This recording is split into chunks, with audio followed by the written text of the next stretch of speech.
வணக்கம் எவ்ரிவன். இது கதைக்குரல். மேரேஜ்னா என்ன? லவ்வா? செக்யூரிட்டியா? இல்லை சொசைட்டியை அப்ரூவ் பண்ண ஒரு லீகல் கண்ட்ரோலா? இந்த கேள்விக்கு போல்டாக ஆன்சர் கொடுக்குற வெப் சீரிஸ் தான் சிறையா. இது ஒரு ஹாட்ஸ்டார் ஸ்பெஷல் வெப் சீரிஸ். மொத்தமாக 6 எபிசோட்ஸ் இருக்குது. ஜியோ ஹாட்ஸ்டாரில் அவைலபிளாக இருக்குது. சிறையோட அர்த்தம் என்னன்னா, ஸ்மால் பேர்ட், ஒரு சிறு பறவை. அதுக்கு பறக்க தெரியும், ஆனால் கேஜில் வச்சா என்னாகும்? இந்த சீரீஸில் ஒரு பொண்ணோட கதையை அவுட் சைடில் பார்த்தோன்னா normal middle class marriage, smiling photos, family gathering, social media, happiness. ஆனால் க்ளோஸ் டோருக்குள்ளே சைலன்ஸ், ப்ரெஷர், எமோஷனல் சஃபகேஷனை காமிக்குது. சிறையா நமக்கு ஒரு அன்கம்ஃபர்டபுளான ட்ரூத்தை இங்கே நல்லாவே காமிக்குது. தாலி கட்டின உடனே ஒரு பொண்ணோட பாடியும் மைண்டும் ஆட்டோமேட்டிக்காக ஹஸ்பண்டோட ப்ராப்பர்ட்டி ஆகிருமா? சொசைட்டி சொல்லும் அட்ஜஸ்ட் பண்ணிக்கோ, ஃபேமிலி சொல்லும் இதுதான் மேரேஜ் லைஃப்.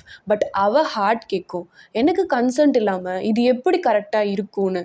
இந்த சீரீஸோட கோரே அதுதான். இந்த சீரீஸோட ஃபுல் ரிவ்யூவை நான் கதைக்குரலில் வீடியோவை அப்லோட் பண்ணியிருக்கேன். லிங்க் உங்களுக்கு கீழே டிஸ்கிரிப்ஷனில் இருக்குது.